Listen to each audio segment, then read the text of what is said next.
But we definitely will go over inheritance more today as well. So, yeah, I guess we'll just get started. I want to take a minute before we start talking about this, code. We only have about 2 more weeks left after today, and so I wanted to ask really quick if there were any topics or anything else that people really want to have covered in some way that we haven't covered yet that you're interested in making sure that we go over. Or even, it doesn't have to be related to like JavaScript or this. It could be just broader industry topics about like different types of jobs in software development. Anything else? Yeah? Yeah, there's someone. What? Downstairs. Oh, there's someone downstairs? All right. Here.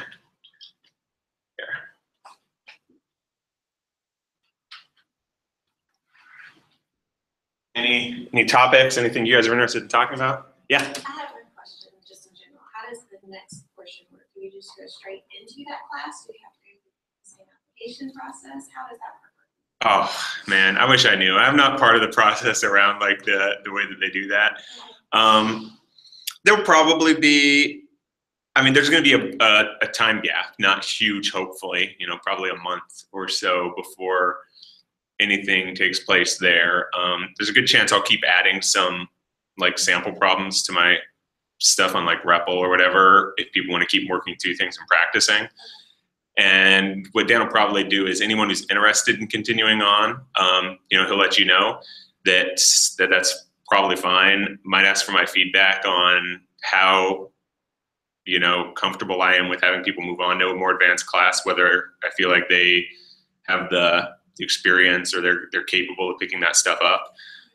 It's a lot easier for me to gauge that this time since I'm using something like this REPL site for homework, because I get a chance to see what people have been able to accomplish for homework versus previously, I had to log into their like Cloud9 and it was a little harder to figure out where they were.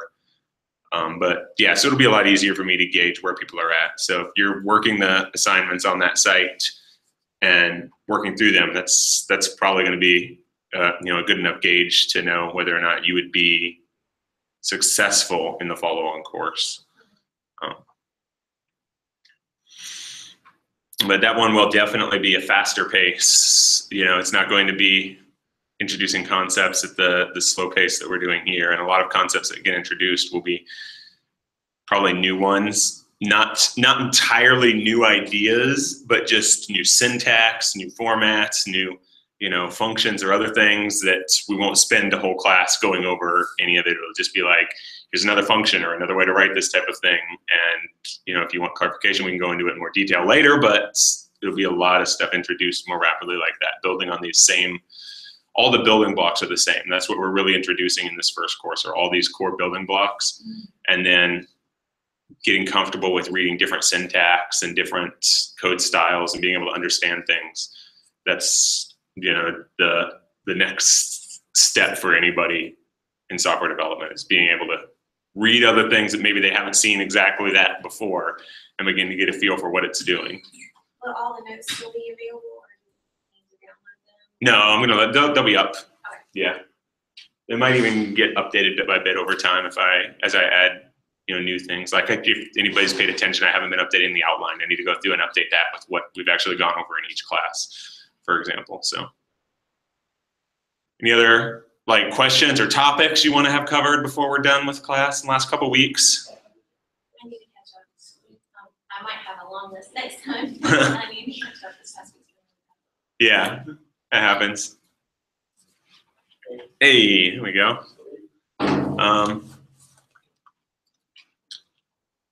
Nothing specific you guys are interested in?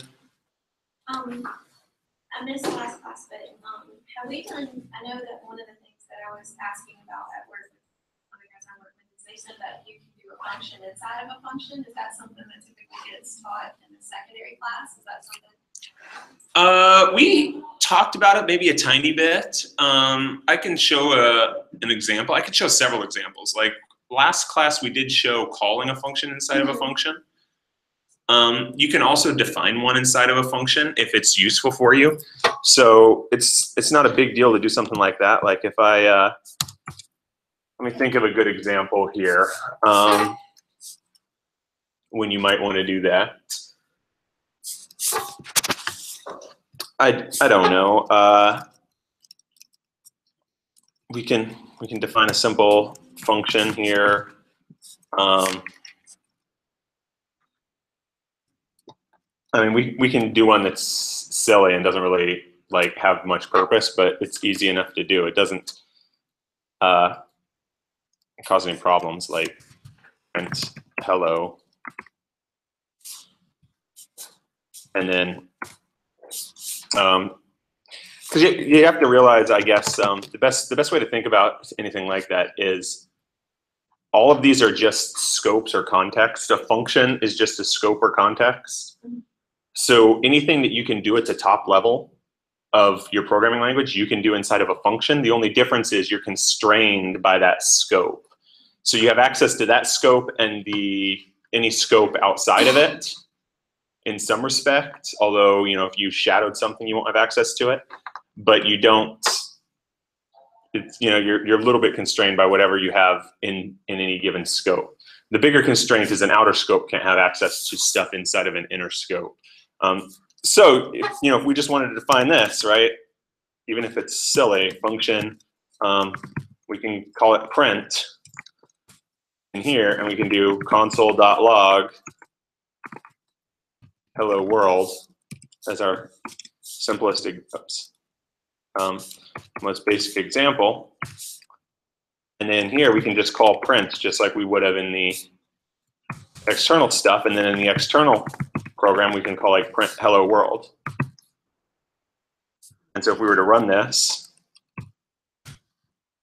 it's just going to print hello world, and all we've done there is defined this function print internal to our print hello, and we can call it inside of here.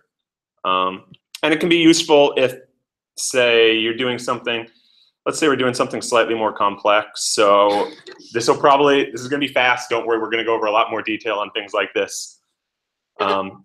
So let's say we have some objects. Let's create some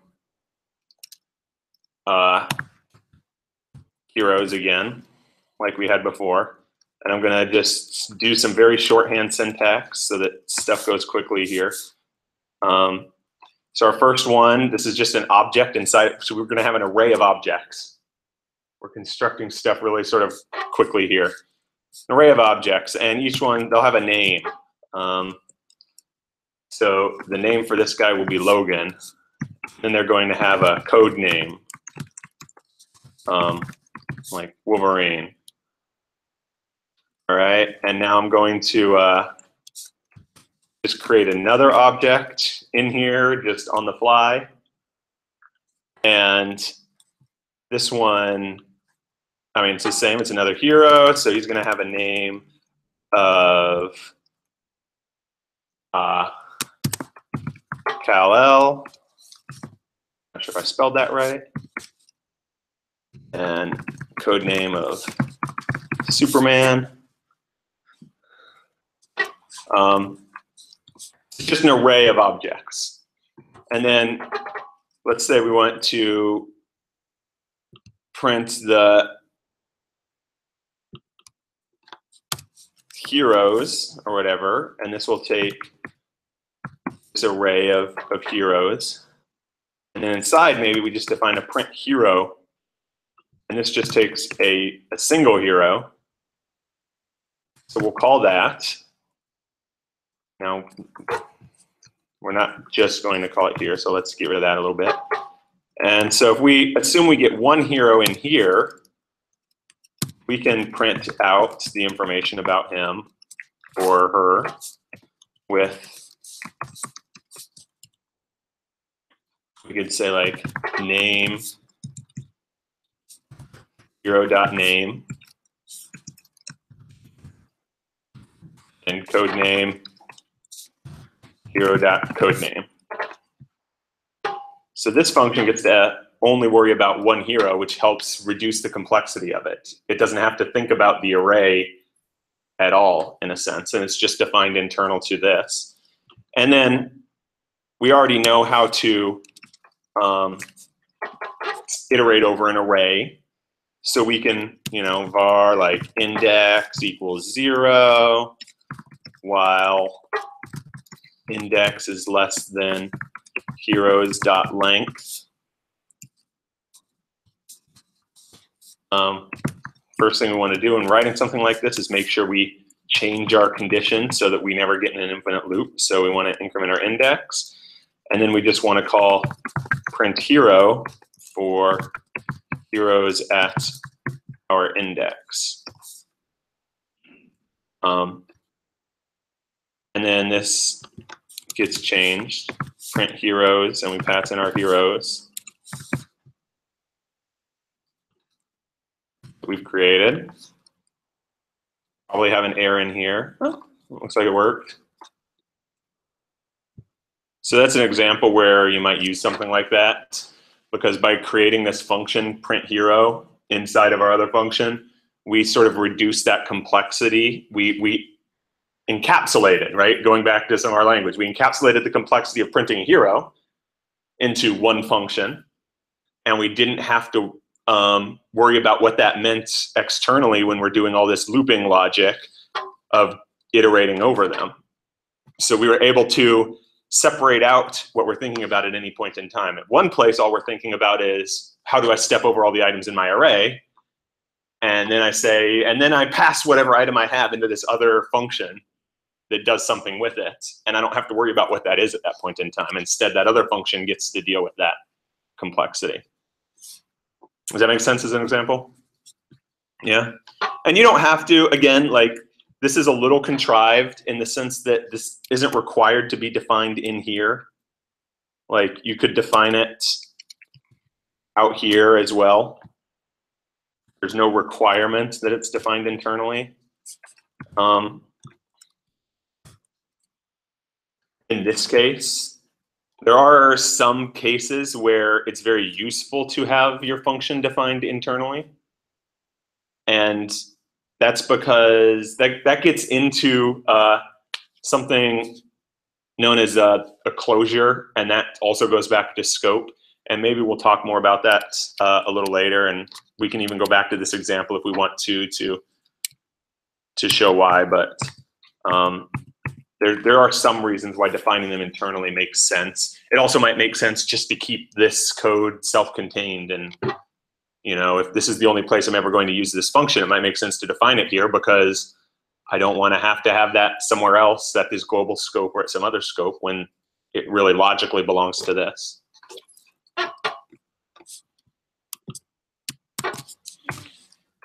Any other topics or questions people want to cover? I do plan on talking a little bit more about browsers and HTML and CSS next week. And then the last week, I'm probably going to talk a little bit about Node and the ability to include modules and other bits of code and how to build a more complex application that way. So those topics are just going to get touched on. We're not going to go in depth on them. I will definitely provide you with some resources if you really want to learn more about those. But there's only so much time that we have to cover the different topics here in class. So if those are areas that you want to dig into more and work with more and learn more about, I'll get you resources to do that. No other topics that you want to make sure we cover? Well, if they come up today, let me know. I'll make sure and adjust some of the material we're going to cover in class so that we go over it. So class today, I've got a lot of stuff here. I need to clean up my notes.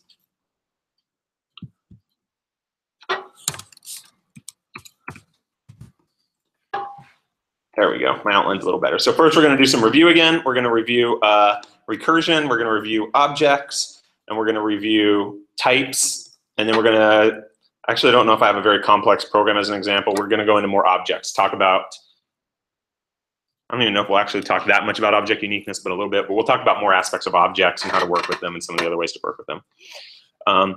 So let's talk about more about recursion. You're like, yay, our least favorite topic, the really confusing one. recursion is a little bit of a challenge. Again, recursion is this idea of a function that can call itself. So calling back to itself. So we learned about recursion and recursive functions in the last class, for anyone who's here. And it's just a function that calls itself. Whenever you have a recursive function that's calling itself, you need to have a base case where it doesn't call itself, so that you eventually quit calling down to that function. So you need to have a case that exits out. If you're thinking about it, does that sound similar to anything else where we need to have like that sort of condition? Yeah, it's a lot like a while loop, right? Except the while loop doesn't have a base case. You have your condition you're checking, and then you need to make sure that you change that condition within your loop every time you go through it. Otherwise, you'll infinitely call it, right? So recursion is a lot like that. It's a way to loop things. It's just done a little bit differently. Whereas instead of necessarily changing, a value or whatever every time, you have a base case and make sure every time you call your function, you call it with something a little different. So one of the best examples that we can have for anything like this is Fibonacci numbers. Anyone familiar with Fibonacci? Has anyone worked with these before? Very long time ago. So a Fibonacci number, it's defined as a set of numbers that start with a 1 or 0, and then each number in the sequence is the sum of the two previous numbers. So we can work through some of those on the board real fast, just so that we all have, I don't know, people don't want me to erase this, we'll see. Just so we all have an idea of what it would look like. So if you had like the Fibonacci of 0, that's just 0. And the Fibonacci of 1 is just 1, because those are self-defined. Those are the case, like your base cases. But the Fibonacci of 2 is equal to the 2 before it. It's equal to the Fibonacci of 2 minus 1 and the Fibonacci of 2 minus 2, which is the same as Fibonacci of 1 and Fibonacci of 0,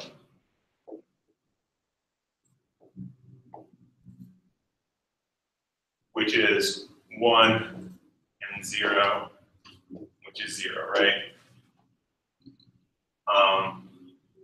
And then the Fibonacci of 3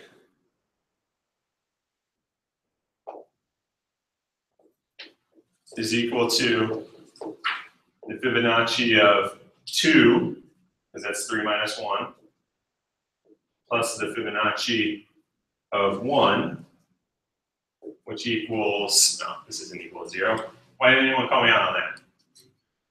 1, right? 1 plus 0 is 1. You said times. Yeah. And I thought you just put the wrong. So the Fibonacci of 3 is equal to Fibonacci of 2 and the Fibonacci of 1. And we've already defined what those are. So Fibonacci of 2 is 1.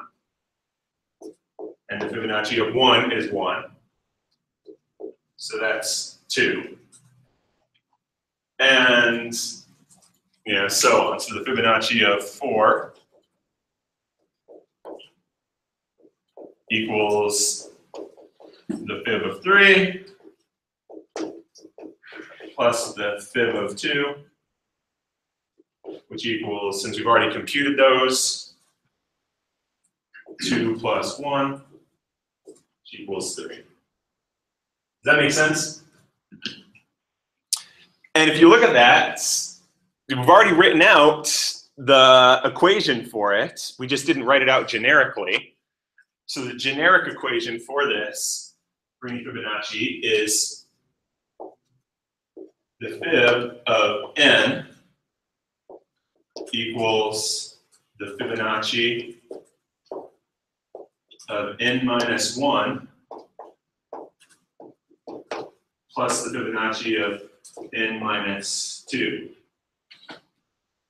And that's the same thing we were writing over here for concrete cases. So an example of, say, the first 8 of them are 0, 1, 1, 2, 3, and 5, 8, and 13. And you can, it's much easier when you see the array listed on your screen because you can easily look at it and go, 5 is just 2 plus 3, and 8 is just 5 plus 3, etc. So that looks very much like a nice, simple, recursive function definition. So it looks suspiciously like a formula could easily be written using a recursive function. That's it. This is a trap! Yeah, because we're going to write a recursive function to compute it, right? Oh no! So let's go ahead and do that. And we may even write it out the other way too, non-recursive, just so we can look at the different ways to write it. So let's try and do this together. And let's try something. I like to call it programming by comment. So in order to free yourself from worrying about the exact syntax that you're trying to write, how do I write this out perfectly? Instead, sort of write comments in place of where you want your code to go. And then you can put your code in and worry about the syntax next. That way, you're not having to deal with both the syntax and the structure of the code at the same time when you're thinking about it. This is especially useful when you're first learning a language or first learning how to code. Because if you're getting stuck on the syntax, when you really need to be dealing with like, how do I build this algorithm, or how do I build this so that it computes something right, then it can be very hard for you to deal with both aspects at the same time. So let's go ahead and do that. Now, I mean, function is relatively simple. So we can do a Fibonacci thing here, but what would be the first step if we're trying to do this like programming by comment? So I don't want to necessarily write out the exact bit. What's the first thing we need to do here conceptually?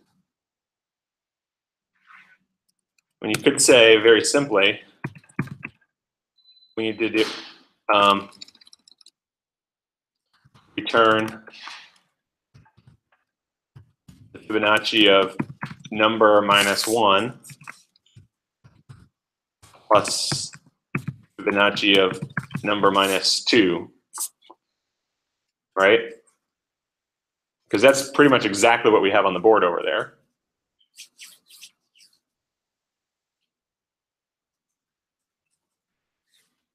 Does that make sense so far? And if we're just, like I said, I put this in a comment because this isn't exactly what we're doing. The question is now, how do we convert that to code, or how do we convert it to more comments that explain what we're going to do for code, and then we'll break that down into code. Does anyone have an idea of what they would do for their next step? And everyone could tackle this differently. There's no right way to decide what your next step is here.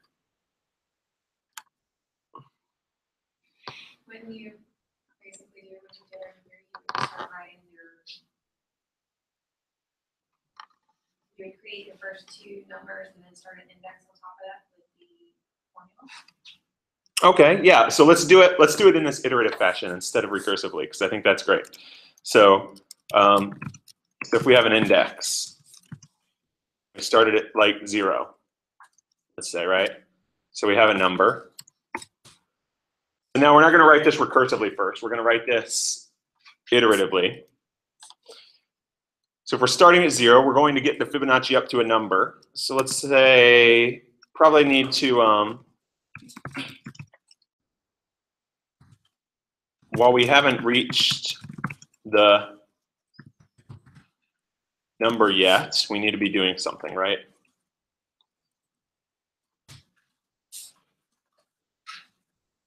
So if we know what 0 and 1 are, we can sort of maybe set some base cases. This may actually be hard for me to reason about this way. It's much easier for me, having written this stuff a lot, to think about it in a recursive fashion.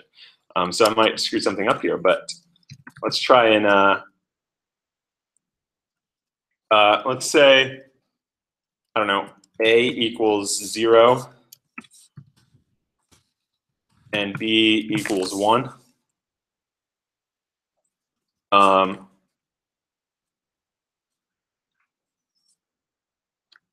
So we haven't reached, then let's have like say our total or result. Just call our result 0 right now. I don't know. I may not need all of these. So let's see, if we have our while, we probably want, what do we think we want as our condition in our while loop? We're checking against.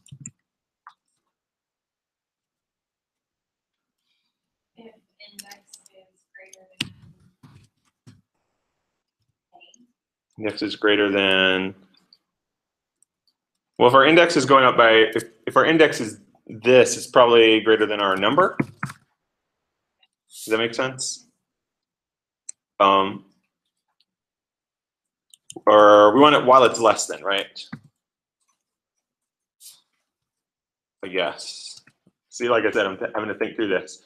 While it's less than, because we're sort of iterating up, right? We're going to add up from the bottom like we did here in this case. And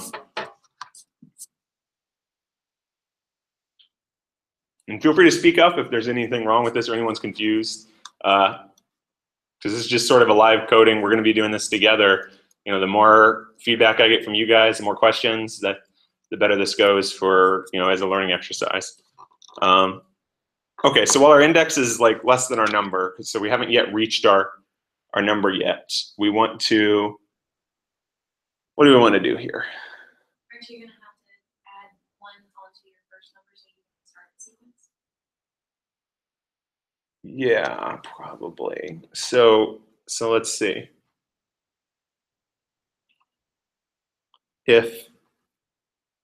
So what would happen if we, this is the way I would think about this, right? What would happen if I pass in 0? I want to return 0. So this works already. Like I didn't have to do anything special if I passed in 0, right? If I assume I'm returning my result, and my result started out as 0, this already works because the Fibonacci of 0 is 0. So what happens if I pass in 1? I want to get back 1, right? So what I'm going to want to do is I want my result. Oh, I need to remember to always change my condition so I never get stuck in my loop. I want my result in this case to be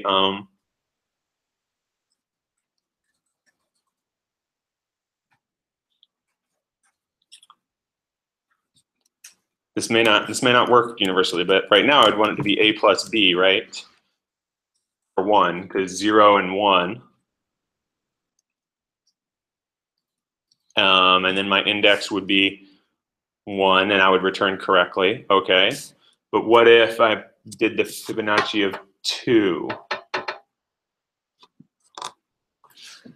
So in this case, I would want to start with my result is a plus b, which would give me 1. And then my index is going to increment, so it'll be 1. I come back up, index is still less than the number. So now the second time through, if we're thinking, A has 0, B has 1, and result has 0 right now, or 1. And for 2, what we want is, well, we can't just add A plus B unless maybe we change the values of A and B every time. In fact, maybe we make this a little easier to think about, like num minus 2, num minus 1. I'm just giving them different names so that they have some more meaning to me.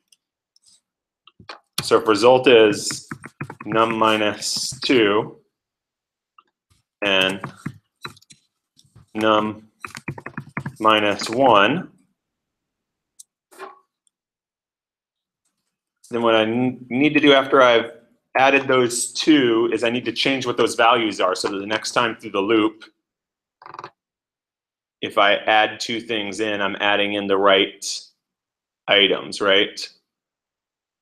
So now num minus 2 should equal whatever num minus 1 was before, because I'm sort of stepping up. So it's 1. Does this make sense? And num minus 1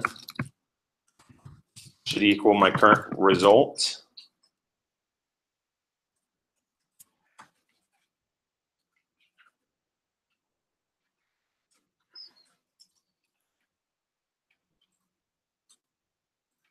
I don't know, does this make sense?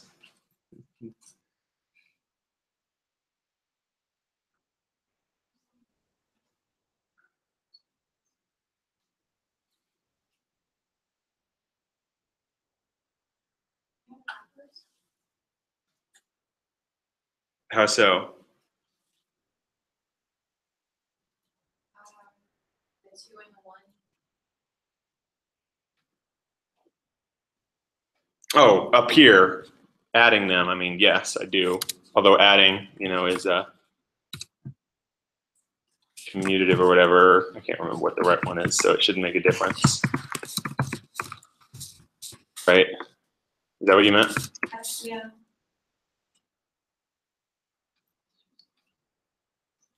So this is a little complex. I don't actually, off the top of my head, know if I screwed something up here. Can anybody tell if I did? Is there any confusion over what's going on with this? Let me ask it the other way. Do people understand what this code is doing? Okay, there's some confusion. Can anyone explain where their confusion's at so I can help try and clarify it? Let's see if let's run it and see what happens. Console.log.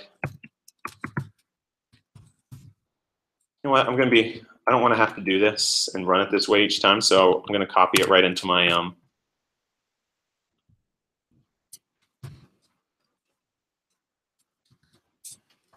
my console here, so I can run it. Fibonacci, and then I'm going to test it. Let's start with the lowest case, and let's see what happens with 1. Well, seem to return the right values there. And what about 2? No. Fibonacci of 2 should be 1. All right, what about Fibonacci of 3?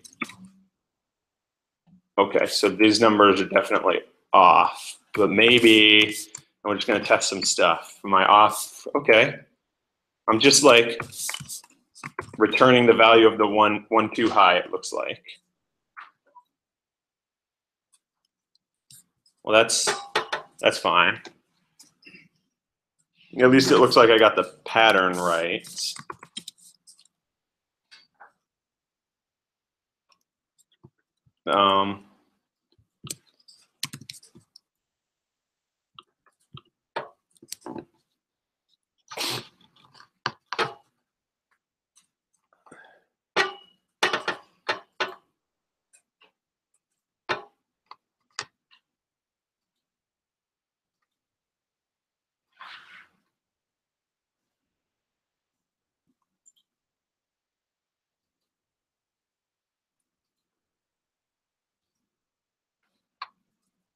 Okay. Can anybody see where it's off there?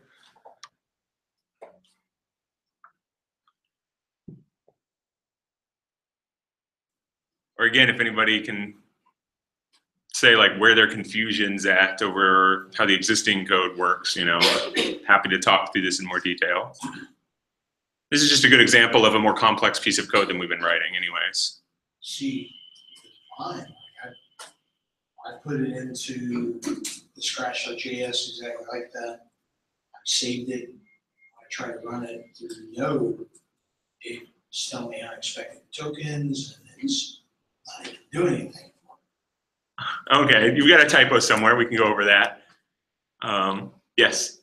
What if we changed on the original function for num minus 2 to be like the number and then actually minus 2 and take out in the while with 1 minus 2 is So what do you mean?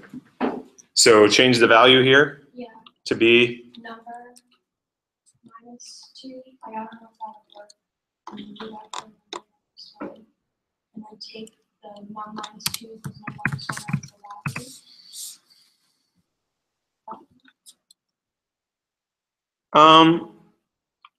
well, this shouldn't, because the original, these are sort of like, what I'm trying to start these at is what are like base cases? And the base cases should be 0 and 1. But it looks like the issue here is if we pass in 2, right? Let's step through the code. Again, this is how you would do this if you're trying to debug something yourself. You step through the code, so pass in 2. All right, 2 is, or 0 is less than 2. So, aha, I think I got it. I think this needs to be less than or equal to.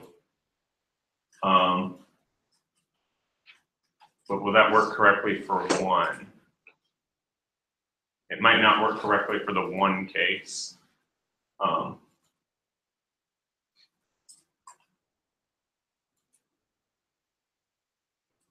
Which we might need to look at, but. So right now, anyway, 0 is less than 2. So our result equals 1 plus 0, so 1. And now we've changed, so num minus 2 is 1, and num minus 1 is 1,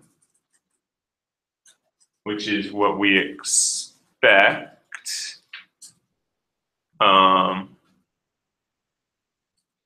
It's not, is it?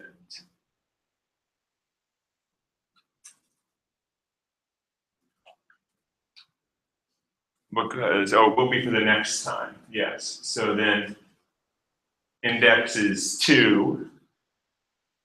All right.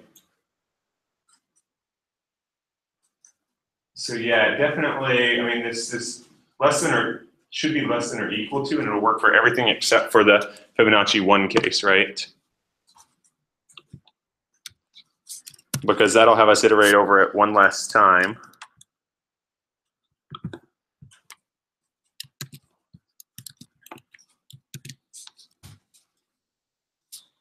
And we can, oops. Now if we did like Fibonacci of 2, oh, it's even worse.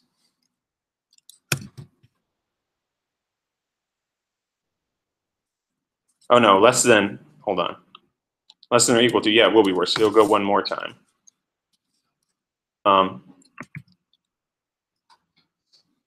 So I need to flip it the other way. Well,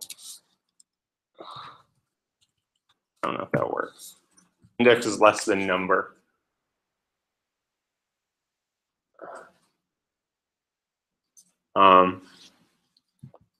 We could do less than number minus 1, I guess, and that would work for us. A little hacky.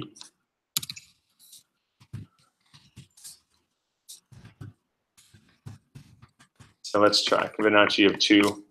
Okay, now we get 1. And Fibonacci of 0, we get 0. Fibonacci of 3, we get 2, that's what we expect. But we have this one case now that isn't correct, which is the Fibonacci of 1, which we could solve. And we could solve that if we want to. We could even write a special case in here, right? Like, we could say, let's say we don't know how to solve it more generally. We have a problem with it. And we may go back and try and solve this, but we could even do a special case instead. If number equals 1, return 1. Else, return our result, right? It was like, we solved all the other cases. We got this one case we didn't know how to solve. Forget it. I'm just going to deal with it as a special condition and return something special because I couldn't figure out how to solve it with my algorithm generally, right? I mean, it's not the cleanest code. It adds a whole bunch of special complexity, and especially if you're going to do something like that, this is where it's very useful to put a comment that says something like, couldn't figure out how to solve the Fibonacci 1 base case with the general algorithm. So we hard-coded the answer to that case, right? I mean, we could do something like that. Maybe there is a general solution here, and I just missed it in my thinking right now. I'm trying not to throw too much of just programmer knowledge that the way I would write this if I did it out right now, because I would definitely write it differently, and I could probably solve that case. But I want to make sure that this happens when you're coding. You have these situations, you throw a whole bunch of tests at it to see what's going on. How do I get values? But even if we got rid of this is still a relatively complex function that we wrote here to try and solve this Fibonacci bit. So let's see now if instead we can, let's put some white space here so we don't have to look at it.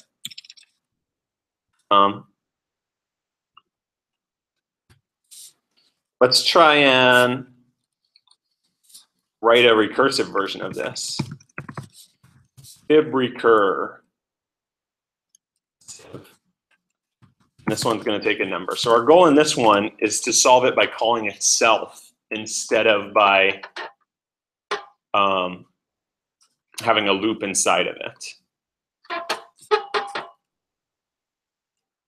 So we can, I mean, if we're thinking about it right now, you could say like the way to solve this is call fibrecursive with number -1 plus fibrecursive of number -2.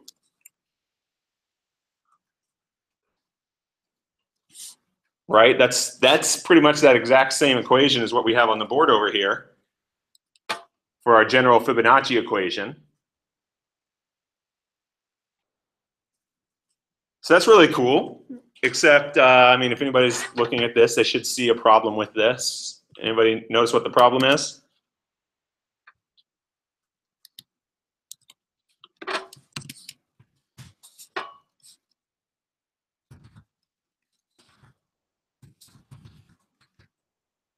Before I run it, can anybody tell me what the problem is for this?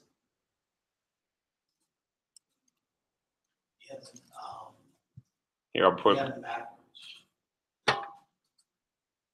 No. All right, let me go ahead and try and run it. I got an error, maximum call stack size exceeded. So let's look at what we wrote here and figure out what's missing from it. If we were to pass in, let's start with 2, because 2 is, you know, at least it's not one of our strip base cases. Let's do 3 like I just did. We pass 3 in. We're going to return fibrecursive of 2 plus fibrecursive of 1. All right, so let's go to this lower one, fibrecursive of 1, and we can expand that out. So that calls back here with 1, and that's going to return fibrecursive of 0 plus fibrecursive of -1. All right, so the fibrecursive of -1, that'll get expanded out and called again. And that'll, we have no way to exit out of this call. We have no base case. So we're constantly going to keep calling ourselves. That's what that error message was that it just gave us. Maximum call stack size exceeded. Remember, each time it's called calling a function. And so we just kept, if you're thinking of literally stacking blocks or stacking Jenga, right? It's like we're stacking our Jenga blocks, and every time we call our function, our fibrecursive, we put another layer on our stack, and eventually the whole thing falls over because it can't balance that many layers of calling. And we don't have anything in here that says, whoa, stop stacking the blocks and start taking them off to figure out the actual final result right now. That's what's missing from our fibrecursive. So what are our like base cases in the Fibonacci numbers? Like 0 and 1, right? So maybe we can do something like this. How can we check that base case?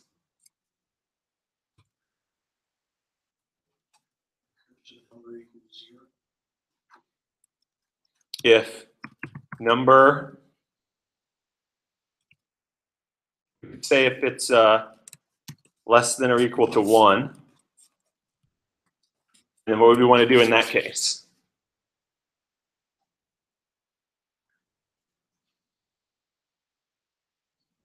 If the number is less than or equal to 1, so fib of 1 returns 1, fib of 0 returns 0. So if whatever the fib is checking is less than or equal to 1,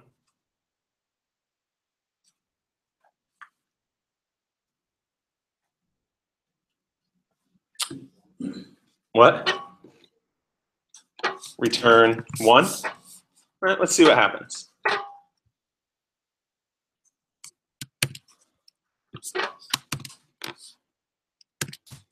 Put that code in. Let's call fib recursive of 0. Get back 1 for fib recursive of 0. When we should get back 0, right? So maybe we write this out. Let's write it out the long way. I was being a little shorthanded there. So if we get 0, so if our number equals 0, what do we want to do? Return 0. All right. And then do we have any other special cases?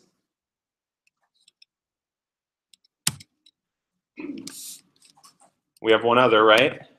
If number equals 1, return 1. And if it's not, then we want to call it for the other two cases. All right. Oops. Way too much code. So let's grab that and try that out.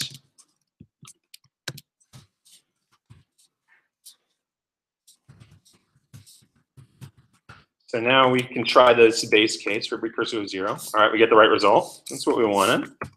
And 1 looks correct. All right, now let's try the risky one of 2. Awesome, we get back 1. That's what we were looking for. And with 3, we get back 2. And with 4, we get back 3. Sweet, it's looking right. What about 10? 55. It's looking really sweet. And then we can also, sort of what I was doing before was a little bit of shorthand here.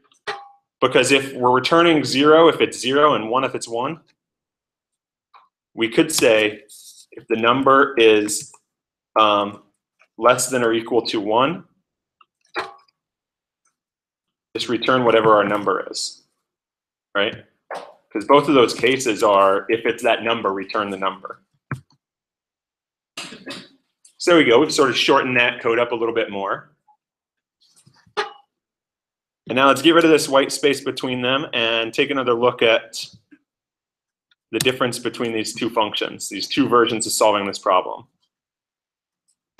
This was the iterative approach, where we used while loops and indexes and tried to work our way up. And this fib recursive was the recursive approach to solving this problem, where we called back to ourself with just a different value until we hit our base cases. None of those two, and let's assume here, let's assume we got our formula right. So I'm going to get rid of some of this logic. Let's say whatever we had wrong up here, we were able to figure out. So it's not quite that bad, but out of these two, which one is the simpler one to look at and maybe try and understand? The recursive one, right? I mean, there's the problem of dealing with the recursive aspect of it, but in terms of the amount of code that you're working with and everything that you have to think about, this one is the easier one to understand. So this is a really good example of where using a recursive function as opposed to an iterative one, adds value in terms of how to solve the problem. It's easier to think about once you get into that mindset of, oh, functions can call themselves. Functions can call other functions. There's no restriction on this.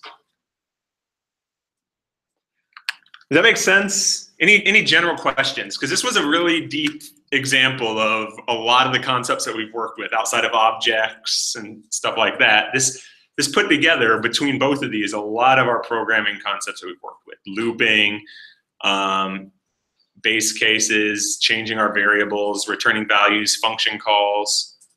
So is there any portion of that that was confusing or that you think it would be useful to go over again?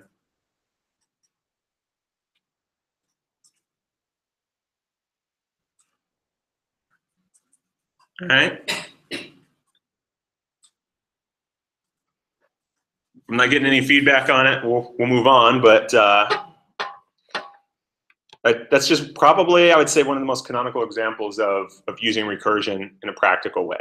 Now, there are different costs to each one of these, though. When you actually sit down and look at what it costs the computer, you saw it say like the maximum call stack size was exceeded for this fib recursive. Well, there's a difference here because if I don't even know if I'm going to be able to get to a number that would mess this up, but if I did like fib recursive of like 1,000, this is still probably going to be fine.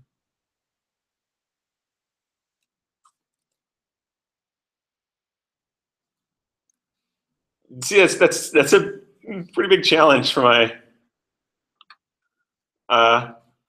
program to run through. It's having a hard time because it's having to call down all these functions and sort of leave them around until it resolves it and returns the value, right? So yeah, there might be something else wrong here. I'm not sure. There we go. I just stopped it. But if I did the Fibonacci of 1,000, I think this will go faster. There you go. That was almost instantaneous, whereas the other one took a while, right? So sometimes we're trading off when we're writing code. Sometimes we're making trade-offs of performance versus how easy we can understand it, or other aspects. A recursive function can have costs in terms of performance when you're doing something large, but it can be much easier to understand. And sometimes the computer is able to optimize away those differences and let you write something in a certain way and convert it to the more optimized way for the computer. So even though they're very useful and they're particularly useful when you're thinking about stuff, sometimes it makes sense to write them out in the iterative fashion instead for performance or other reasons. All right, let's get past Akbar for a minute. So let's talk types again. And I've brought these up many times, but what are the different types that we've encountered so far in JavaScript? What? Did you say Boolean? Boolean? String? Arrays. Although, and I think that's a good statement because it's good to think of them separately, but in JavaScript, arrays are, in a sense, just an object type. But yes, it's useful to think of them as something separate. Number. Null. There you go. You're getting the tricky ones now. Undefined. Null, undefined, and I'm going to go with array as an object, for example. That's pretty much captured our types. I have function listed here. It's a little iffy as being its own type, but it's a good idea to think about it as its own type, because if you do the type of keyword for it, then you're going to get back function. So I went over that. Hopefully at the end of class, that'll be relevant again as we come back around to this stuff. So now let's, I asked each one of you in class last time to try and find a very simple object around your house or somewhere and describe the properties of it. Like that's one of the sort of hands-on assignments. Did anyone like choose an object and try and describe some properties of it? Yeah? Anybody want to talk about the item that they chose and some of the properties that they realized?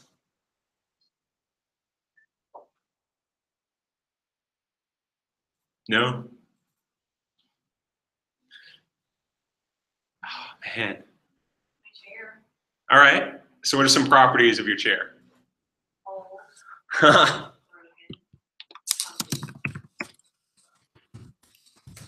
Old, broken, comfy. All right. Did it have does it have a color or a pattern? Was it like large, small? Is it fabric type?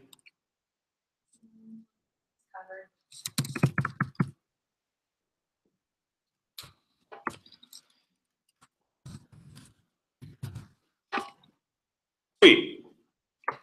We could, I mean, I like to do this because this is the way to think about objects in a sense too.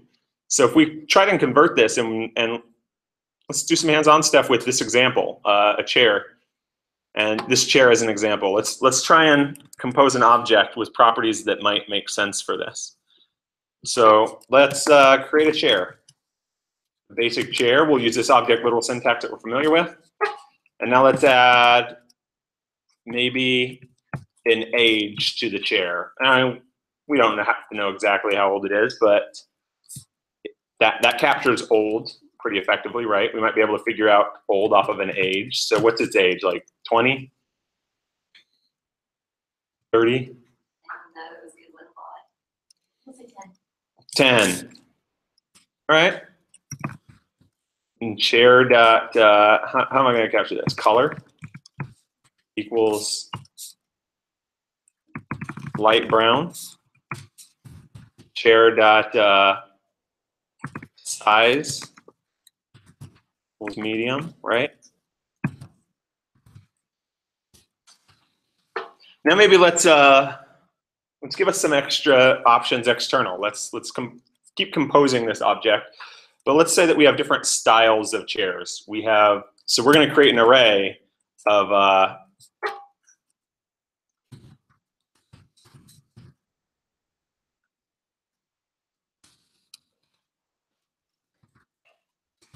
chair styles. And this is to capture like this sort of comfy aspect, I guess.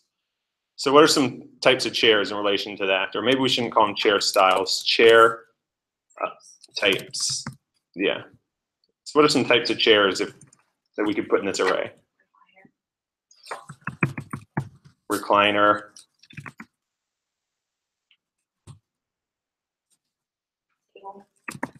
Table chair.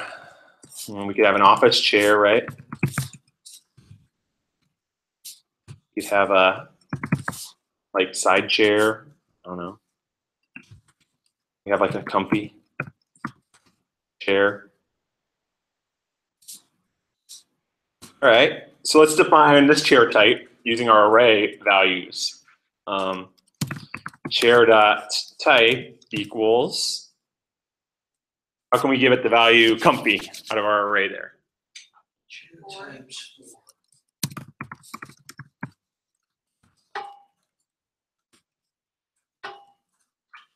All right, so let's see what we've got on our chair so far. We've got an age, a color, size. We have a type, which is comfy. And maybe, what else are we missing here? Chair dot is functional equals false. Broken.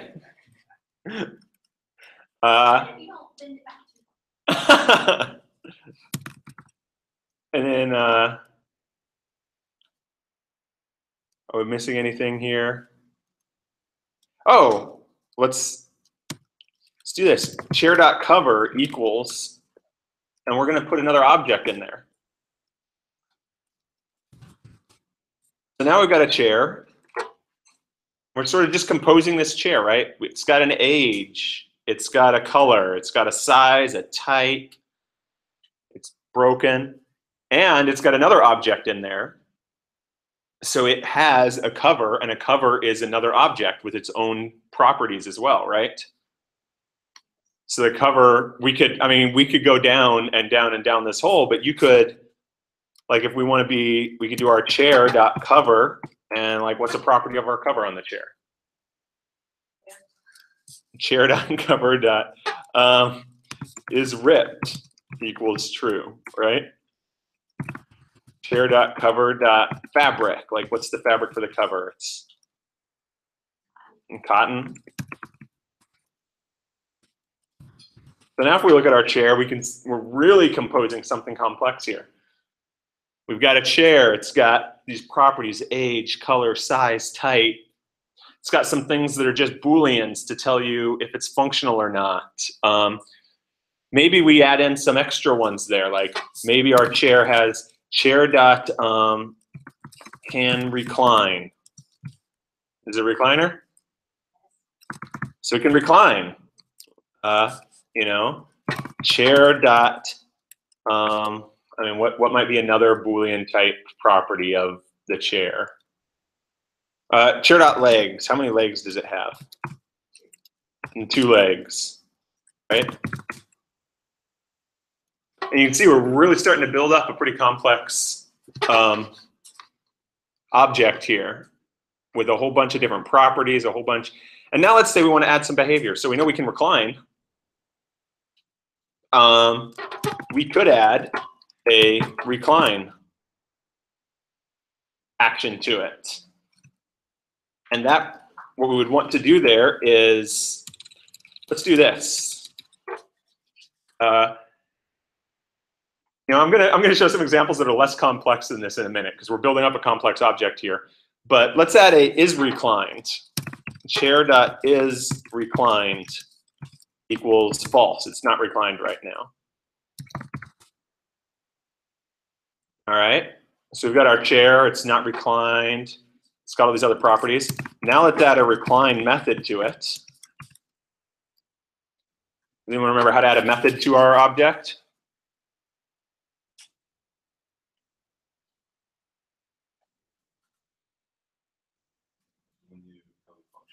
Yep. You just assign it a function. You don't, in this case, you don't have to give that function a name because we're going to refer to it with recline. This is actually what's known as an anonymous function, so it's not directly named. We call it off of this recline property. You could still, I believe you could give it a name and it would be fine, but if you don't, then you just use these parentheses right on our function. And so what do we want to do when we've reclined? Well, we probably want to change the is reclined property of our chair so that if we look at our chair, afterwards it says it's reclined, right? Does anyone remember how to access a property of a object when you're inside of a method on that object?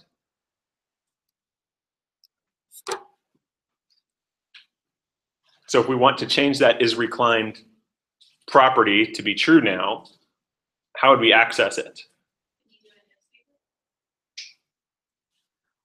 We can, yes, okay. If, what are we going to check against? Is reclined equals false.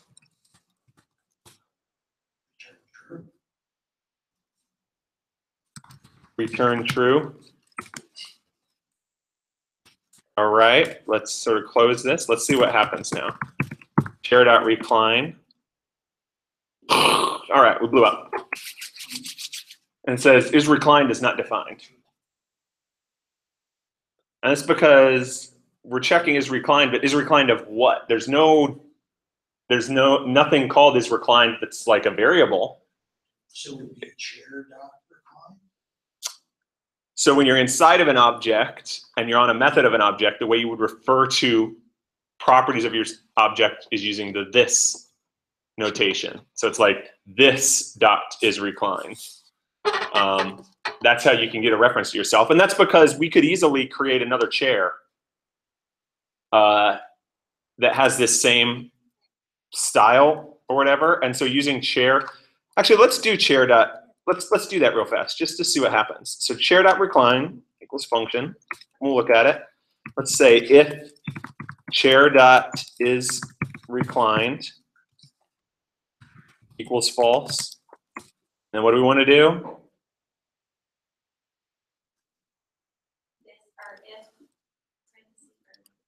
So if we did an if with chair.is reclined, You want to return true? we want to return true. All right, let's try this out. So chair.recline, we return true. But let's look at our chair right now. A couple interesting things. One is reclined is false. So we returned true from our recline, but we didn't change our property of our object. So we're looking at it now. It's going to tell us we're not reclined. Okay, so maybe we can change this. Instead of just returning true, maybe we want to, if chair.is reclined equals false. Oops. Well, now I'm screwed up. I don't even know how to fix this now. Control C. All right. Chair.is reclined equals false. Well, that's still not going to work because I'm outside of my thing. So chair.recline equals the function, right, that we were doing.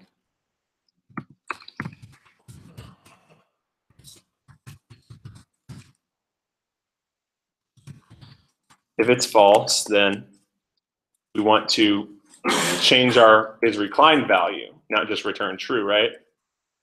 So how do we change a property value?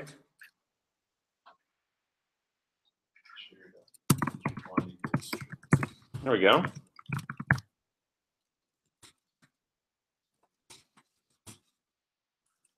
All right, so let's see what happens now. So we've got our chair. It says it's not reclined. So if we recline, well, that returns undefined.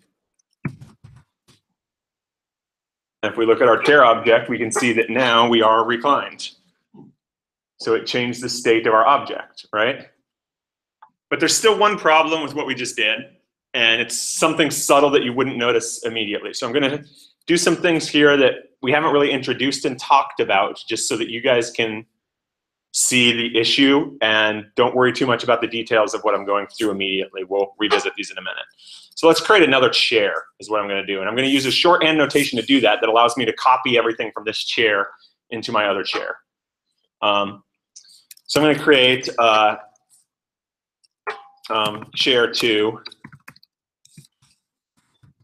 I'm going to do an object.assign. Give it a new object and then copy my chair over into it as well. All right. So if I look at chair 2, I can see it's got all of these same properties of my chair, right? Which is cool. It even has a recline function. So what happens? Well, let's just go ahead and change its value. Chair2.isReclined equals false, right? So now if we look at it, let's verify that. Sure enough, it's not reclined. But what happens if I recline chair 2? Oops, I reclined the chair. Well, again, let's just verify chair 2. It's reclined is false, right? So chair2.recline. And what do we think the value for is reclined is going to be now? Why is it going to be false? Because you set the value as false. But I just called recline on it. Shouldn't that have changed my value to true? But that's for chair. Yeah, that's for. Because I'm explicitly referring to it by its name, right? Okay, now what if instead when I copied this over, I wanted that recline function to be able to refer to not some static variable name, like my chair, but to whatever object it happens to be attached to. I wanted to change the is reclined of this chair 2 when I copied it. That's where we use the this syntax. So if we change this, like for chair 2, recline, and we make it a function, and I'm going to be even lazier. I don't care to check if I'm already reclined or not, because I'm just always going to set is reclined to true. So you can refer to the object that you're being called from or whatever, the context with this. So this dot is reclined equals true.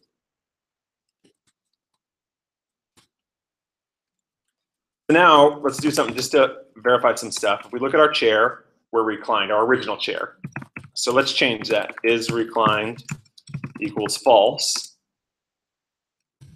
And we can verify, all right, we're not reclined.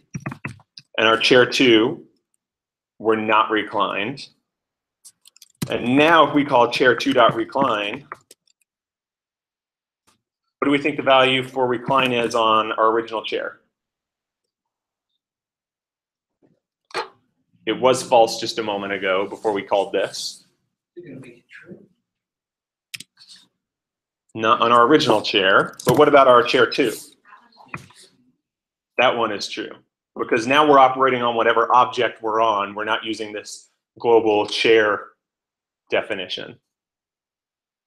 Does that make sense? Yeah? So there we go. That was a great hands-on example. We built up just something really complex right there on the fly off of just whatever you were talking about. I definitely encourage you again to, while you're working through this stuff, go find an object and try and describe it this way. Try and just put properties on something. Create an object literal with these different properties. Add them in. Maybe even add some methods. But we're definitely going to go over objects more today, some more ways to work with them, a little more detail. Yeah, and we'll just see how far we get. All right, so to review, an object is an entity that has properties, right? Just an entity that has properties. An object encapsulates state and function in its properties. That's why for our chair, we had state like the age or is reclined. That's the state of it at any point in time. And it had function like recline. So an object literal is just the way that we've been creating objects so far.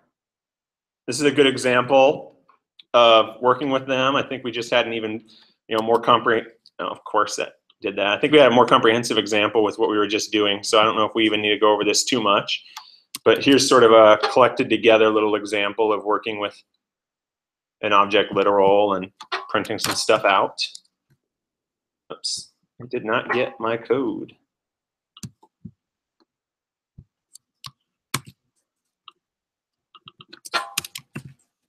Why are you not copying?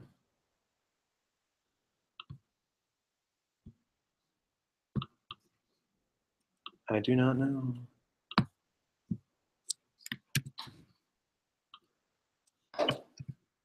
Nope. All right, fine. Do it this way.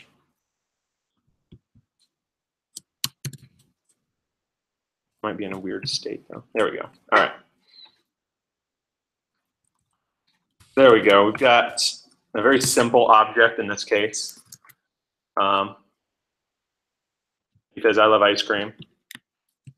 We've got an ice cream cone.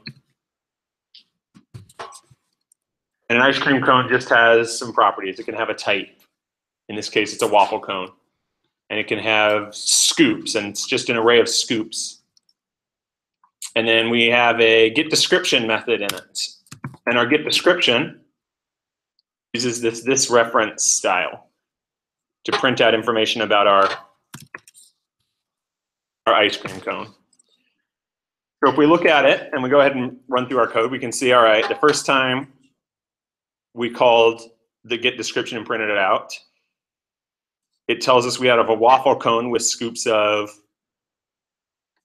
nothing because we haven't added any into it. And then we go ahead and push some values into this scoops array, some strings, vanilla and chocolate. And we print it out again and we ordered a waffle cone with scoops of vanilla and chocolate. So it's, given what we just went over, this is much simpler. It's relatively self-contained. Any questions about this syntax or anything that's going on in this little sort of object example?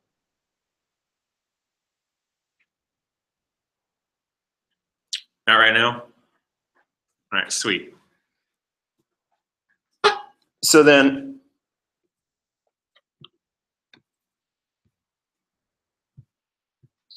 another interesting aspect, let's make this a little more complex. So now let's turn our scoops into objects as well. Hopefully this cutting and pasting works this time around. All right, that looks better. So now, instead of our scoops just being an array of strings, each scoop is an object which has a flavor. And in this case, we just hard-coded the flavor of vanilla for our scoop object. And I added this toString method to it. I did that so that when I print it out, it'll print out easily, because that's what JavaScript by default looks for when it's doing something like this line right here. If we didn't have that, it would just say object.object because it doesn't know what to print. But in this case, well, I just want to print the flavor for each one of them. And we went ahead, all right, we'll print out the cone.description before we add any scoops in, and then we'll push a couple scoops. We'll push this scoop object into our cone a couple times, print it out, and then do scoop.flavor chocolate and print it out one more time. So I put this in my Scratch program here, but let's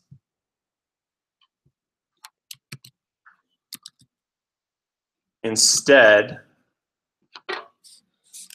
let's put this right in the node and see what happens. All right, so we've pushed our scoops in a couple times. So what happens, what do you think will happen now if I do console.log cone.getDescription? And I'll sort of show you that code again so that you can see it. It's this return, or this is right here is our getDescription method. And we put a couple scoops into our cone. What do you think is going to get printed out now?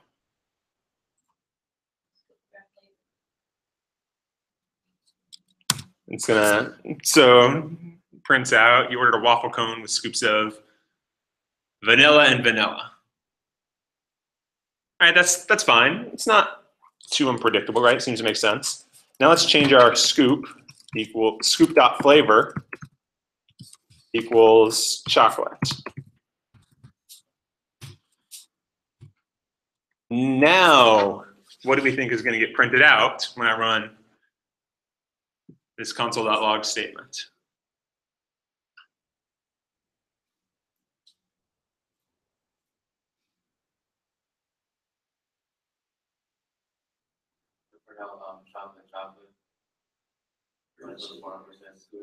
Or is it gonna add chocolate to the end because you have it push? I didn't do another push. That's one hint there. What? You think it'll print out the same thing? All right.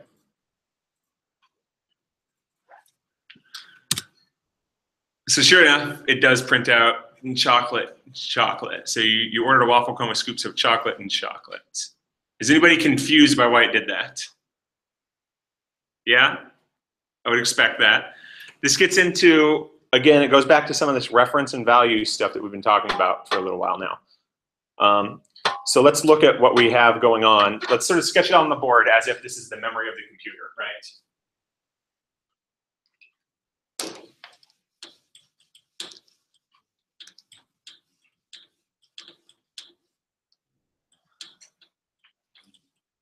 So here on the computer, we've created in the memory of the computer, we've created a scoop object.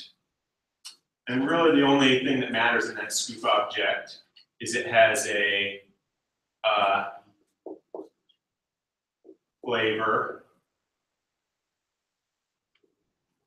which is vanilla, right? Wow, that is some horrible writing. Vanilla. I mean, it has this toString, but that's not important. And this is our scoop. So our scoop here points to this object. It references it, our scoop variable. And then over here we have our cone.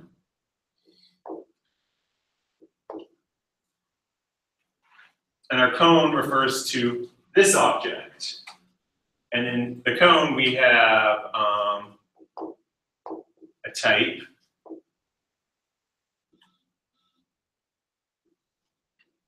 which is waffle. And we have scoops, which is an array of some kind. And we have our like get description.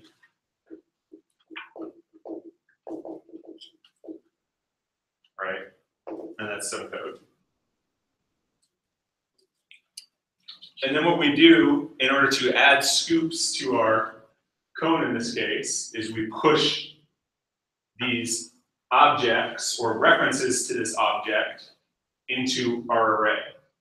Now what's actually happening in the code here is, if you want to think about it, when we say scoop.push, it doesn't copy this into our array. What it essentially does is say, oh, you want this object in the array? Awesome. I'll just add a pointer to this object, something that points over here to this, into my array in this first, entry right here. So that's what this is, just a pointer to that object, right? And then it says, oh, you want a second one in there? That's just another pointer straight to this object. Boom. So we've got these two references to our object in the array that we've created for our cone. We really have three things in our code referring to this same object. We've got our scoop, we've got these two items in our array. And so when we change the flavor on our scoop, it's still referring to the same object. It says this value is changed to chocolate now. And then when we print out from here, since it's referring to the same object, it reads those values off of it at that point in time and gets those new updated values. Because it doesn't have a separate copy, it's just pointing back to this same object. Does that make sense? So you could also, do something weird and convoluted with some of this, right? Like our cone dot scoops, the first one. Let's change the flavor of that to be what's somebody else's favorite flavor of ice cream. Cookies and cream. All right. So now if we look at our scoop object, what's going to be the value of its flavor? Cookies and cream. Now if we print out, oops, sorry. We got 2 scoops of cookies and cream. Because it doesn't matter how we get to that object, all of those are referring to that same object. So whether we get to them off of the first item in our cone scoops array and change a value, or whether we get to it off of our scoop variable that refers to that object, doesn't matter. Since they're all referring to the exact same thing, if we change the value of any of them, we're going to change all of them. Does that make sense? That's sort of one of the fundamental concepts of learning how to work with programming languages is this, when are things referring to the same object and when are they a copy of them? Now, let me check here. I may have pulled this out, but I might go back and change this and put it back in now. So if instead we wanted, let's say, to create actually different objects. So we don't want our scoops to be the same. We want to create different scoops each time. We could change that a little bit. So instead of just creating an object literal right here and assigning it, let's instead write a function.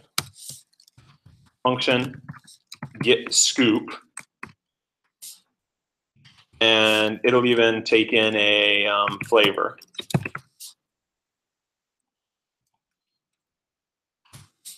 And then it's going to return an object where the flavor property or the flavor key on that object is the flavor that you passed in. And the toString method will return the string. So now we've got a get scoop. In a sense, you could call this like an object factory. We're creating scoop objects. And since each one of these is an object literal on its own, each one is actually a new scoop object. It's not referring to the same one. it's going to be creating a new one. So now if we want to add scoops here, we can get scoop, and let's get a scoop of vanilla.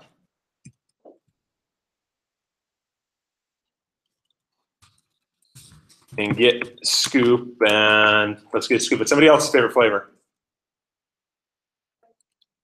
Butter pecan. Is it pronounced pecan? Pecan? Pecan? Depends on the area you're in. This is the one that says pecan. It's serious. All right, so Oh, there you go. It's a little bit more drawn out and. now if we run it, we're creating different objects in our item. So if we change one of them, and we can't do it quite as easily, we have to do cone.scoops at 0. And let's change that flavor. What's someone else's favorite flavor? Exhausted all people's favorite flavors of ice cream. This seems pretty quick. I feel like we should. Rainbow sherbet. Well, if you want to call that ice cream, that's being quite generous. Ugh. I may be an ice cream elitist. I don't know. But so now we can change an individual scoop and that object, but we're not changing all of them because each one refers to a different place in memory. Because when we call our get scoop method or get scoop function, instead of just giving us another pointer to the same object, we've created another one that has a flavor and a toString method. And now in our array here, these point to two different objects in the computer. And so changing one of them only changes one of them. I think I saw some weird faces at Rainbow sherbet with butter pecan. Anyways, that makes sense in terms of how that works. Sweet. So let's keep moving along. We've just got some basic other ways to access objects, other ways to work with objects that we'll talk about. And then next class, we're going to talk about how objects can relate to other objects. We may chat about it a little bit at the end of class today, but next week we'll get into how you do it in code. So another way to access properties on objects is known as bracket notation. We've been using dot notation, right? Dot flavor. You can also use this bracket notation where inside of brackets, a lot like when you're referring to stuff on an array, you can pass in a string and it will map that string to the key that matches it. So flavor. Or you can pass in, like, say, a variable, and it will map that variable. It will read that variable expression, get the value out of it, and print that out. So in this case, both of these will get mint chocolate chip out of our object because they're reading the flavor, the value at the flavor key. We're just using this bracket notation instead of the dot notation that we've been using so far. We're using the bracket notation here where it says property. Property has the value of flavor string, and then scoop flavor key is mint chocolate chip. Does that make sense as to how that works? I mean, I wouldn't expect people to have a good answer for this because, you know, you've just gotten into programming. Can anyone think of why that might be useful? Why it would be useful to have a notation like this for accessing these properties on objects?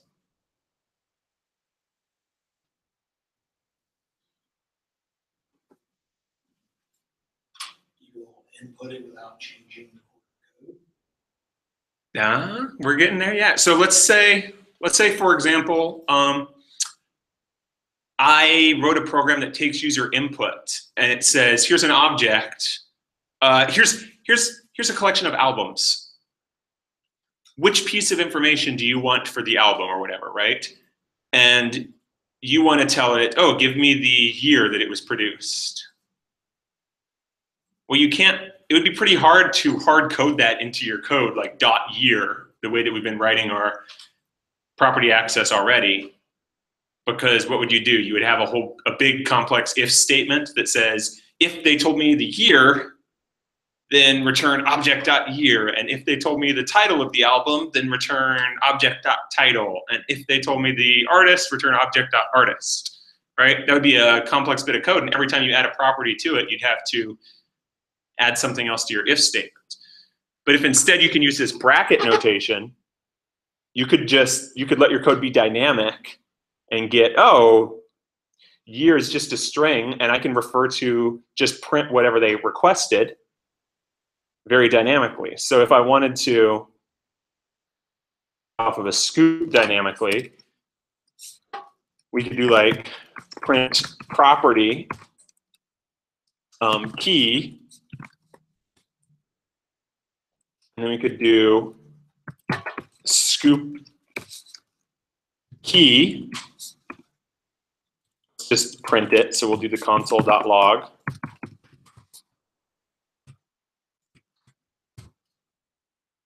To just print that out. Why is it mad at me here? Oh, because I didn't call this a function. It doesn't know what it is. There we go. So now if we added other properties, I don't know what else would be a property of a scoop of ice cream. Weight.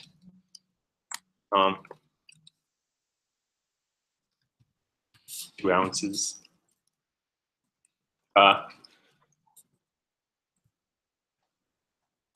We could, instead of having to always know exactly what we're trying to print, we could do like print property flavor and print property weight.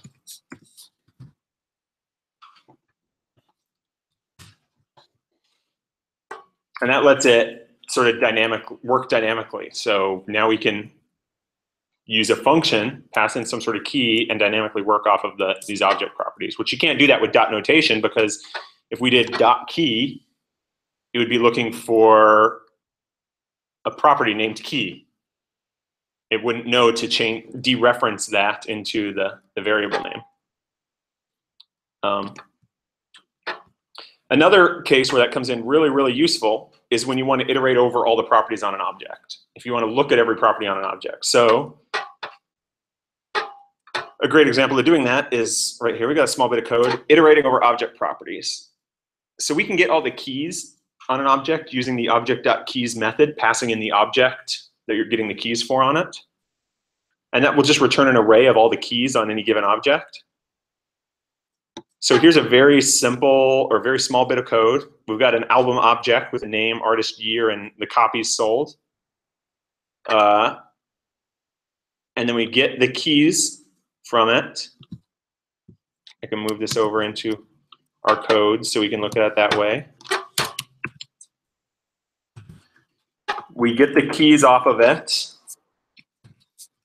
as an array. And then using our while loop that we've used before, we're going to go ahead and iterate off of it over the keys. I'm doing a little bit of a tricky bit here, where since I have an array, and I know that when I pop an item off an array, I shrink that array. I didn't set any initial condition other than getting my array of keys. All I do is pop the item off and check and see if my array has reached 0. In other words, have I removed every key? And until I have, I'm just going to print each one of those, the key and the value for my object. And that's another place where like this sort of bracket notation is really useful. So you can iterate over everything on an object using a syntax like that very powerfully. Any questions on that?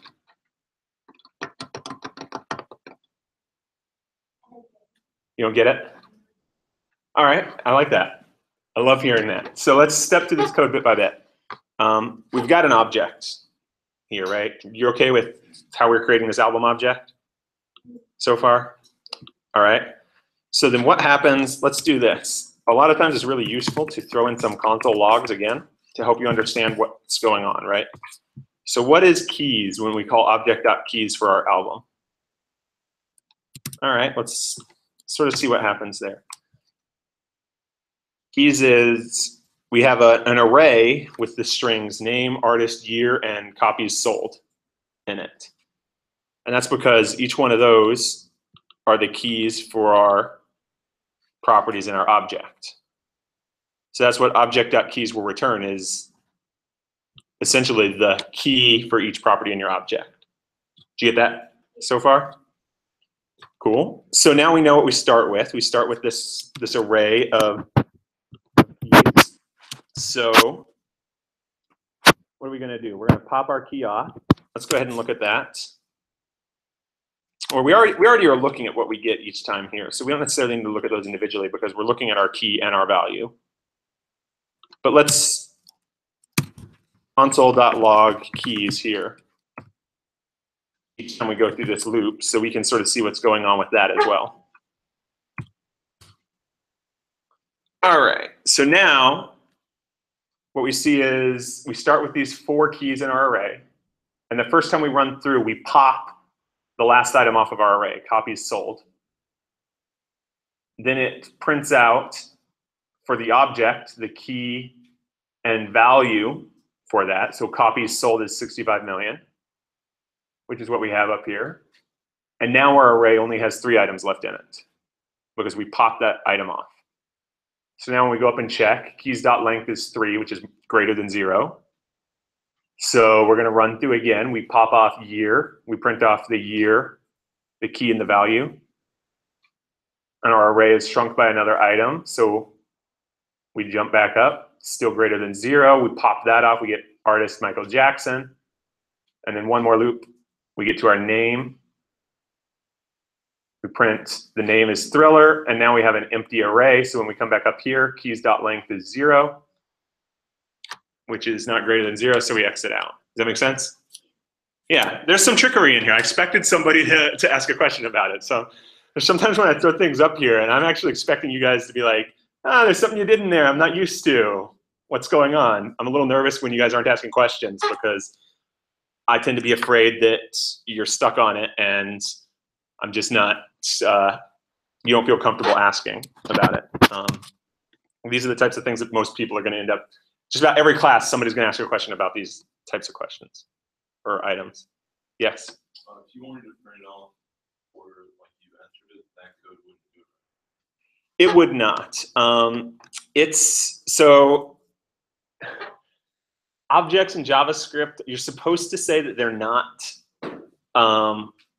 ordered.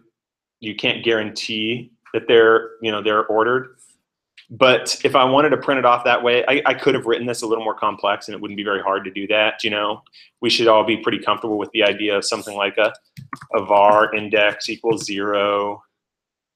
And then, while index is less than keys.length, and then instead of popping, we can just read our key at our index position. Key equals keys at index. And then we have our key here, and then we need to make sure we increment, right?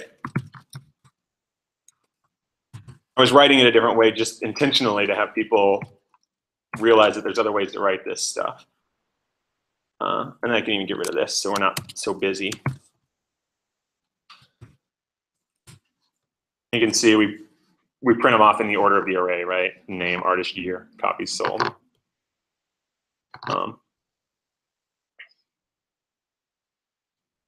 That's what you were wanting to do, right? Yeah.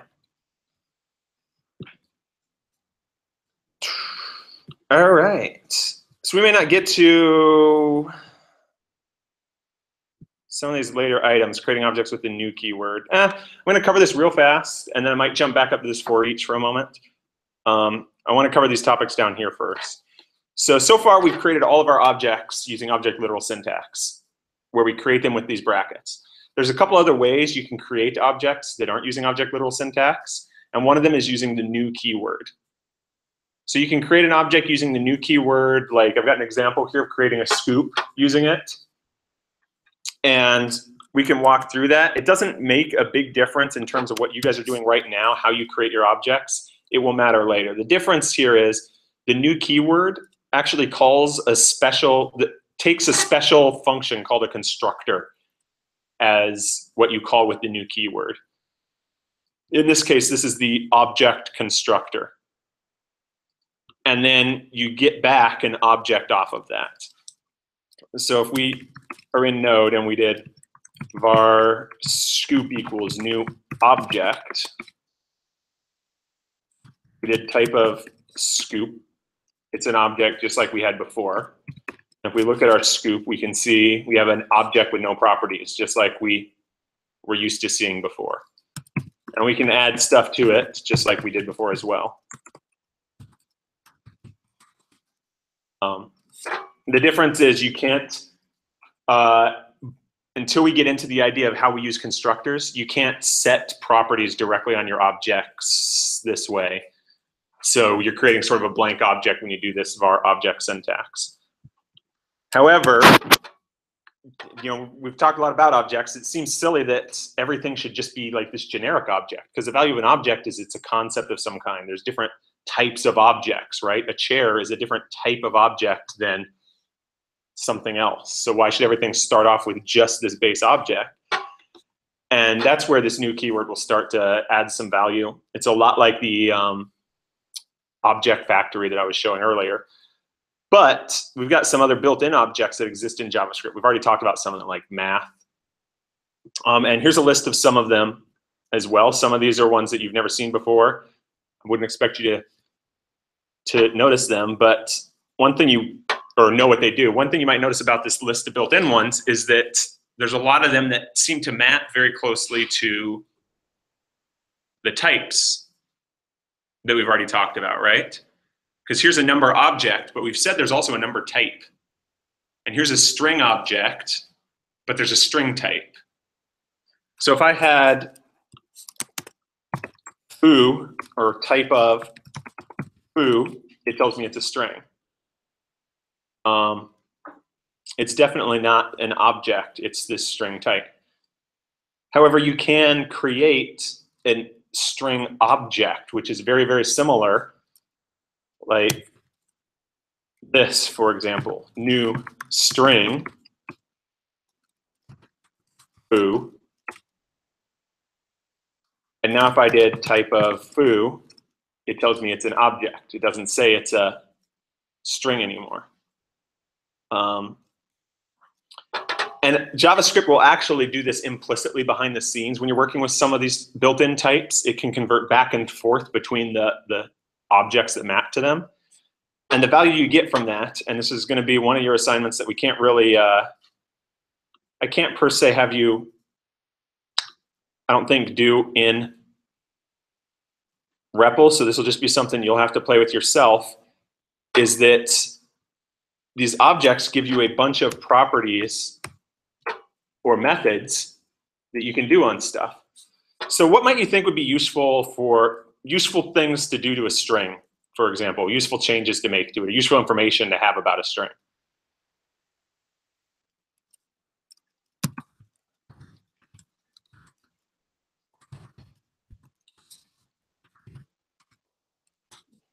Let's create just a basic string here. Maybe I want to make it all lowercase or uppercase or something, right?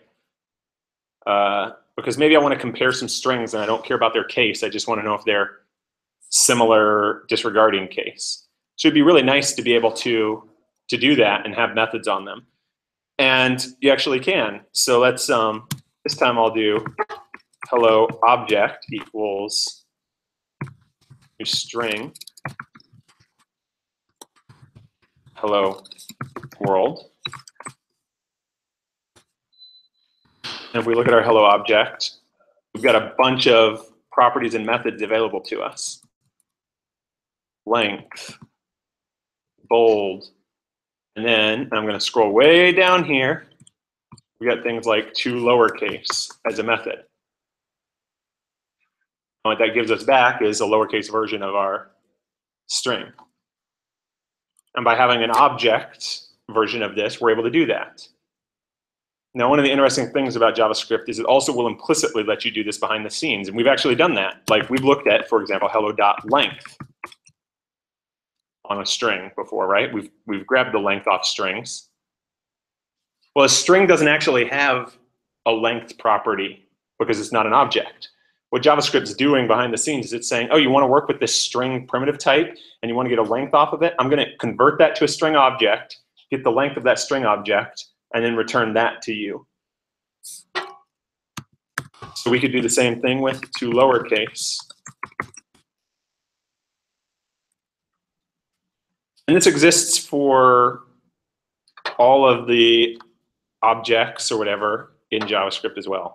So we've got a lot of these. The thing that I'm going to recommend is for you to play around, especially in, say, Chrome or something like that, with these properties. Choose one or two, number, string, any of it. We can do a number. The answer equals new number 42. And you could look at the answer dot and sort of see what it has. And you can see there's not as much for a number. It doesn't have anywhere near as many items as a string does. And some of them may not make sense, right? The strings are probably the most obvious ones. But I'm going to encourage you to hop in there and play around with some of this. Check some of these objects out and start playing around with some of the built-in objects to understand what objects look like, how to work with them, what properties exist, what might make sense to have on objects, etc.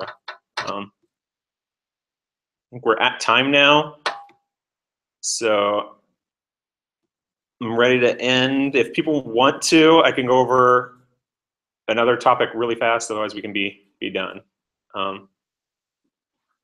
Just one more thing, it's just sort of a shorthand. It might be something that you guys would find useful. All right, we'll sort of do that. So the last item I had is we've been talking about methods on objects now. So this one might be a little confusing. Maybe you won't get it right away, but it's a very useful topic. Is you can have all sorts of methods on objects, and they don't have to work with just one item or just one thing. When they have access to that object, they have access to everything on it. So a great example of this is we just printed off this album information, while loop, to print everything off, right? Well, there's another way to do that, because an array is an object, and it actually has something known as a for each method. And the for each method on an array takes a function as its argument, and will call that function for every key or every item in that array, value of that item. So here's the same album code that we had before, except this one will print it in the order you like, for example. And it's done using this for each on an array. And the syntax is much simpler and shorter. What we did was we created a print item function, which just has a key. And this is pretty much the same stuff that we had in our old code. All right, get the value for that key and print it out. But now instead of having to have our own while loop and iterate over it, all we did was say keys, because we have this array of keys, for each item in it, call this print item method or function. And this print item function says, all right, I take a key because that's what for each will pass to each function call and print that information out. And that prints it out. So this is really getting into some very powerful concepts of function composition. We created this very generic print item function, and we passed it into this other function for each. It's a method on our array, And that did a lot of powerful things for us that we didn't even have to write out. So all those while loops that we've been writing for arrays and stuff, most of the time you're not going to see that in real code. You're going to see something like array.forEach with a function call for each time through, instead of writing on a while loop or something more complex.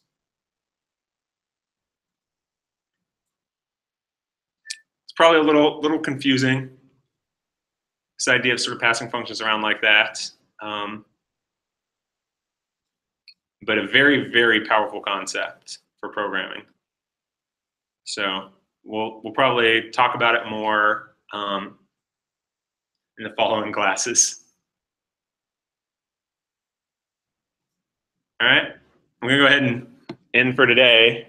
And then I've got a few minutes, but I got to get out of here pretty quickly. So if people have